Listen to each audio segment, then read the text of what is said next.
I just could not listen to it anymore. I have considered rehoming her. Why am I keeping something that makes me so upset? I can't talk about it very well. I can't make that choice. How do I make my bird like me? Why does my bird hate me so much? You know, and I just have so much fear in my heart that that'll never happen with Sydney. I finally decided that it was the best decision.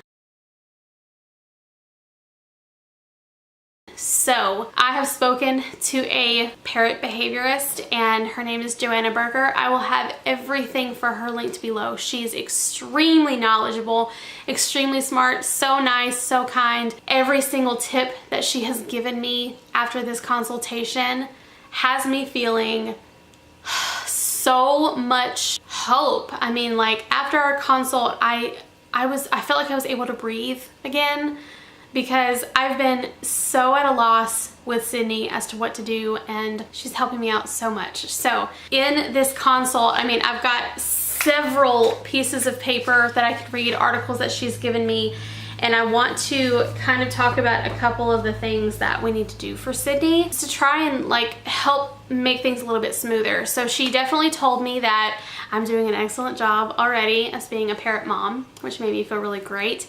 And she told me that it's excellent that Sydney will take treats from me. That typically goes pretty well. She only has a couple of times where she'll want to bite, and that's usually when she's out of her cage. So we are trying to work with her in offering her treats more often when she is on top of the cage or on her play stand or something, instead of just through the bars all the time. So one of the biggest things that I learned with Sydney is that she actually displays having severe anxiety.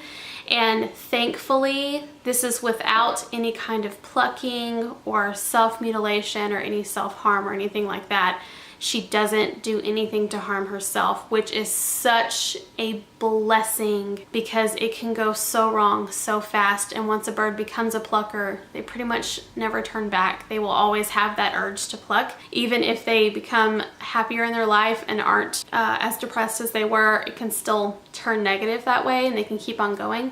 So thankfully, Sydney doesn't have any type of plucking behavior that she's doing, but she's extremely anxious, not just fearful. She's fearful of a lot of things, but she has anxiety. And as a person with anxiety myself, I feel like I understand her a little bit better now, because I don't know, I didn't consider anxiety to be something that happens in birds, but now that I know that my bird has anxiety, I'm like, girl, I feel you. We both got anxiety. Let's have anxiety together. So a lot of the things that are going to work for Sydney is breaking things down so tiny and going so slow. I've tried several training things with her, like I said, clicker, target, perch, all that kind of stuff, and it's all too fast. It is way too fast for her. Even though it's been 11 months, what I'm trying to get her to do is too fast. So I've started this new thing where I'm breaking it down to very, very small training sessions, and I'm going to do a minute every single day for quite some time before adding on like 30 seconds and then doing a minute and 30 seconds,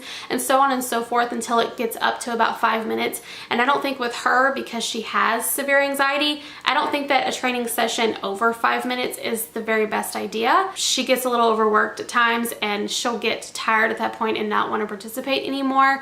So I think that 5 minutes is probably our cap, and I will have to work my way up to that way slowly over time. I'm also just doing simple things with her, like just taking a treat from my finger without feeling nervous. Like, I wait until she's calm, then I give her the treat, instead of having the treat up there and then she looks at it like, do I want to take it? Do I not want to take it? I give them to her once I realize that she feels okay in that moment. And that's kind of what I'm starting with right now.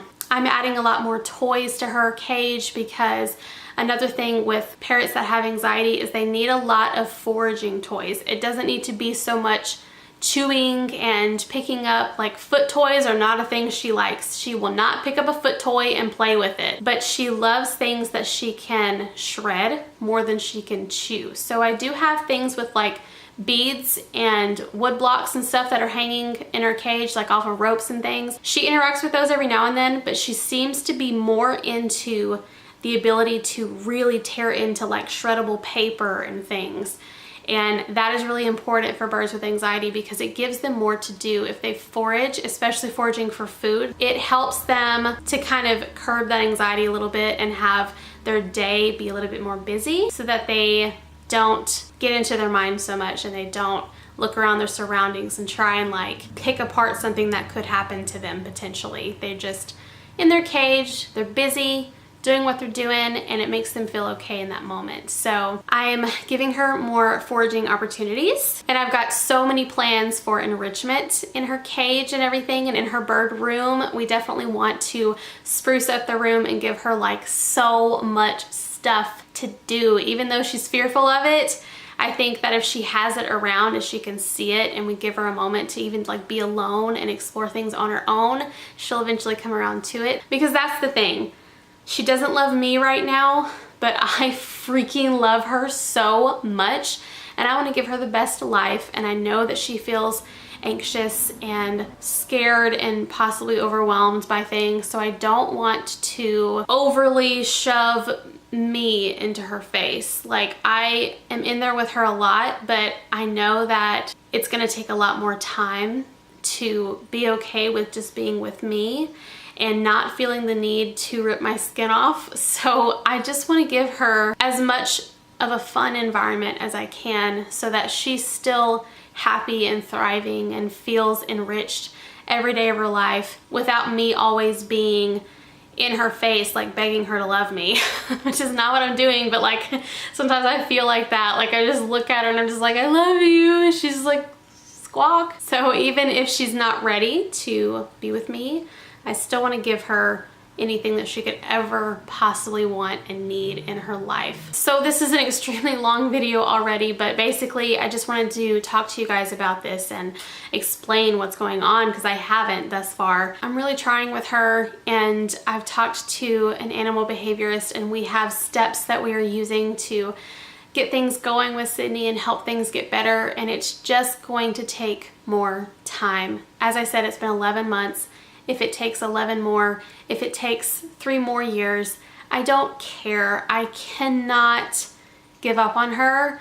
I can't stop trying. I think that she deserves so much love. Even if she never fully loves me, I will love her with my whole heart for the rest of her little life. So she probably won't be 100% comfortable with everything up to this point, but I don't doubt that things can really improve over time with like desensitization and stuff like that. It's just definitely going to take a lot of like little small steps with her. Now, Indian ringnecks are known to be a challenge anyways. She's very sassy. She's her own little bird. She is extremely headstrong. She's gonna do what she wants. She doesn't care what you think about it, but there is potential. There's always potential in my opinion. So like I'll definitely feel like the biggest failure on earth if this doesn't work, but my gosh, I can just imagine the reward of this actually working. And as I said, if it takes a super long time, it takes a super long time, but just having this hope that I have now that I didn't have before with things working for her is so much more overpowering than the fear of it not working, if that makes sense. So I'm very excited.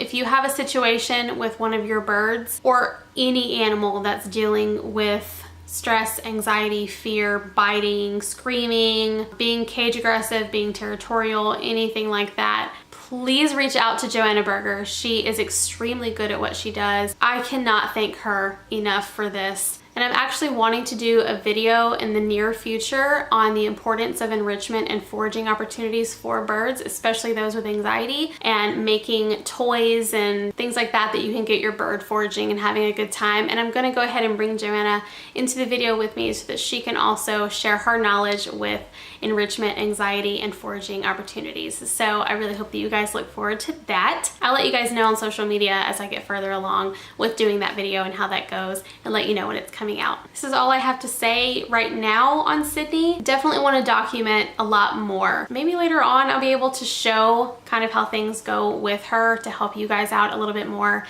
But this is where we're at right now, and I'll definitely give you guys updates as I have them.